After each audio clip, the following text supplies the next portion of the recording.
অভিনেতা রজনীকা। সো ওনার সাথেও কিন্তু ঐশ্বরিয়া কাজ করেছে, এখনো উনি হিরো। সো আমি মনে করি যে ডিপজল ভাই আমাদের বাংলাদেশে সেরকমই একজন অভিনেতা। আর অফকোর্স ইয়াং পছন্দ, সেক্ষেত্রে নিপুণ আপু ঢিল ছোড়ার জন্য এই কথাটা হয়তো বলেছে, কিন্তু এটা বলাটা উচিত হয়নি।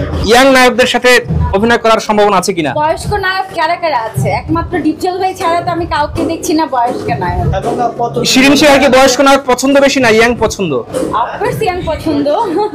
শোনেন, আমাদের রজনীকান্ত দাদা যারা ভারতের একজন ফেমাস অভিনেতা রজনীকা। সো ওনার সাথেও কিন্তু ঐশ্বরিয়া কাজ করেছে, এখনো উনি হিরো। সো আমি মনে করি যে ডিপজল ভাই আমাদের বাংলাদেশে সেরকমই একজন অভিনেতা। আর ডিপজল ভাই যখন আমাকে অফার করেছিল, ওনার গল্পটা আমার খুব ভালো লেগেছিল, সো এই জন্য আমি কাজ করেছিলাম। আর ডিপজল ভাই ছাড়াও কিন্তু আমি সবার সাথে কাজ করছি। রিসেন্ট আমার সাইমনের সাথে একটি ছবি রিলিজ হলো, শেষ বাজি। তো সাইমনের সাথে কাজ করছি, তারপর জয় চৌধুরীর সাথে আমার ছবি রিলিজ হয়েছে, পাপ্পি বলেন, যারা যারা আছে। এছাড়াও কি বলে আরজুর সাথে আমি ছবি শেষ করলাম, ইমনের সাথে আমার দুটো ছবি হলো।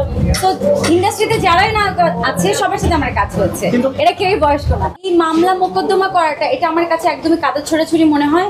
আর যেদিন আমাদের নির্বাচন হয়েছে, প্রপার নির্বাচন হয়েছে, নিপুণ আপু নিজেই কিন্তু জয়ের মালা পরিয়ে দিয়েছে ডিপজল ভাইয়ের গলায়। আর উনি এই রায়টা মেনে নিয়েছিল। এর ভিডিও ফুটেজ আমাদের সবার কাছে আছে, ইভেন আমি নিজেও তখন লাইভ করেছি, আমার ফোনেও এই ভিডিওটা আছে। সো যেখানে উনি নিজেই এই রায়টা মেনে নিয়েছে, উনি নিজেই জয়ের মালা পরিয়ে দিয়েছে ডিপজল ভাইয়ের গলায়, এখন এসে মামলা করার কোনো যুক্তিই আসে না। আমার কাছে মনে হয় যে এই চেয়ারের ভিতরে কি আছে, কি এমন মানে রসগোল্লা যে এই চেয়ারের জন্য মোকদ্দমা করে আমাদের এই শিল্পীদের সম্মান নষ্ট করা, এই শিল্পী সমিতির উপর মানুষের যে একটা মানে বিতৃষ্ণা চলে এসেছে, এগুলো আসলে কোনো মানেই হয় না। আমার মনে হয় যে আমরা সবাই মিলেমিশে থাকি, এটাই হওয়া উচিত। আর এটা তো মাত্র 2 বছরের ব্যাপার, 2 বছর পরে আবার নির্বাচন হবে, আমরা আবার নতুন প্রার্থী পাবো। সো আমার যে প্রত্যেকবারই নির্বাচন করতে হবে, প্রতিবারই আমাকে এই চেয়ারে বসতে হবে, আর এই চেয়ারের জন্য আমার প্রত্যেকবার করে মামলা করে করে আমাকে জিততে হবে, এটা কোনো। আপনি কি মনে করেন নিপুণ মামলাবাজ এবং আলোচনায় থাকার জন্য এমনটা করছে? এগুলো একদমই মনে করছি না। মানুষের ব্যাপার, মানুষকে শুধু শুধু ব্লেম না দেওয়াটাই ভালো। কিন্তু নিপুণ আপুকে আমি অনেক পছন্দ করি, অনেক ভালোবাসি, কিন্তু আপুর এই মামলা টামলার জন্য মানুষ হয়তো বা তাকে খারাপ বলছে। আর আমার মনে হয় যে আমরা মিলেমিশে থাকি, এটাই ভালো। আর যেহেতু উনি রায়টা মেনে নিয়েছে, আর এখন এইগুলো মামলা করাটা সম্পূর্ণ ভিত্তির মানে এটা একটা হাস্যকর বিষয়।